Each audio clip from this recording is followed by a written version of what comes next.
दिल्ली का राष्ट्रीय चिड़ियाघर, जो अपनी खूबसूरत प्रजातियों और जैव विविधता के लिए जाना जाता है, इन दिनों एक खतरनाक वायरस की चपेट में है। जी हां, H5N1 बर्ड फ्लू ने चिड़ियाघर को हिलाकर रख दिया है। इस वायरस ने न केवल पक्षियों बल्कि टाइगर के शावकों को भी अपनी चपेट में लिया है।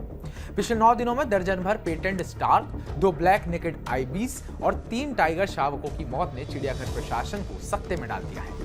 इस गंभीर स्थिति के चलते चिड़ियाघर को 30 अगस्त 2025 से अनिश्चितकाल के लिए बंद कर दिया गया है। आइए इस मामले की पूरी कहानी को आसान और रोचक अंदाज में समझते हैं। नमस्कार, मैं उत्कर्ष प्रताप सिंह और आप देख रहे हैं TV9 भारतवर्ष। दिल्ली चिड़ियाघर में बर्ड फ्लू का ये तीसरा हमला है। इससे पहले 2016 और 2021 में भी H5N1 वायरस ने यहाँ दस्तक दी थी। इस बार 24 से 26 अगस्त के बीच हर दिन एक पेटेंट स्टार की मौत हुई। ये पक्षी चिड़ियाघर और बीट नंबर 12 के एक तालाब में रहते थे, जो कई सालों से उनका घर था।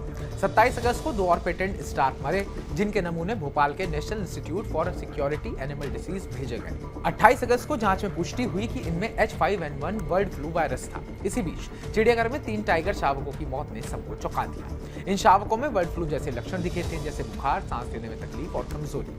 22 और 23 अगस्त को उनके नमूने इंडियन वेटरनरी रिसर्च इंस्टीट्यूट भेजे गए, लेकिन उनकी रिपोर्ट अभी तक नहीं आई है। इसके अलावा 2 ब्लैक नेकेड आइबीस और हिमाचल की तलहटियों से आए कुछ प्रवासी पक्षियों की भी मौत हुई है, जिनकी जांच चल रही है। H5N1 बर्ड फ्लू मुख्य रूप से पक्षियों को प्रभावित करता है, लेकिन ये बाघों जैसे बड़े स्तनधारियों और दुर्लभ मामलों में इंसानों को भी संक्रमित कर सकता है। दिल्ली चिड़ियाघर में वायरस कहां से आया, इसकी सटीक जवाब अभी तक नहीं मिला है। कुछ विशेषज्ञों का मानना है कि हिमाचल की तलहटियों से 6 और 7 अगस्त को आए प्रवासी पेटेंट स्टार वायरस के वाहक हो सकते हैं।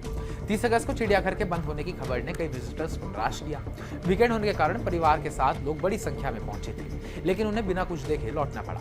कई लोगों ने शिकायत की कि चिड़ियाघर प्रशासन ने बंद की सूचना पहले से व्यापक रूप से नहीं दी। एक विजिटर ने कहा, हम बच्चों के साथ इतनी दूर से आए, लेकिन गेट पर पता चला कि जू बंद है। कम से कम हमें पहले से बता देना चाहिए था।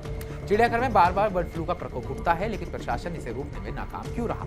इसका सबसे बड़ा कारण है मेडिकल इंफ्रास्ट्रक्चर और मैन पावर की कमी। चिड़ियाघर में 70 बाड़ों में 95 प्रजातियों के 1200 से ज्यादा वन्य जीव हैं, लेकिन केवल एक स्थायी डॉक्टर, एक कॉन्ट्रैक्ट लैब असिस्टेंट और एक पैथोलॉजिस्ट है। आधुनिक लैब की कमी के कारण नमूनों को भोपाल या बरेली भेजना पड़ता है, जिससे जांच में देरी होती है। रूटीन चेकअप भी मुश्किल से हो पाते हैं, जिसके चलते शुरुआती लक्षणों का पता नहीं चलता।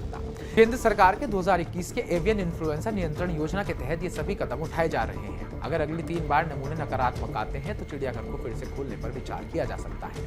अब आपको बताते हैं कि बर्ड फ्लू है क्या और ये खतरनाक क्यों होता है। H5N1 एक प्रकार का इन्फ्लुएंजा वायरस है, जो मुख्य रूप से पक्षियों को प्रभावित करता है। ये पहली बार 1996 में सामने आया था और तब से विश्व भर में कई बार प्रकोप का कारण बना है। ये वायरस जंगली पक्षियों, खासकर बत्तखों और गीज जैसे जल पक्षियों से फैलता है, जो इसे बिना लक्षणों के ले जा सकते हैं। ये न केवल पक्षियों बल्कि बाघ, शेर और इंसानों को भी प्रभावित कर सकता है। WHO के अनुसार इंसानों में इसके मामले दुर्लभ हैं, लेकिन ये गंभीर हो सकते हैं और इसमें बुखार, खांसी, सांस लेने में तकलीफ जैसे लक्षण दिखते हैं। तो हमारी इस रिपोर्ट को लेकर आप क्या कहना चाहते हैं, कमेंट बॉक्स में कमेंट कर हमें जरूर बताइएगा। और इस वायरस को लेकर अगर आपके मन में कोई सवाल है, वो भी कमेंट में जरूर लिखिएगा। बाकी ताज़ा अपडेट्स जानने के लिए TV9 भारत को सब्सक्राइब कीजिएगा।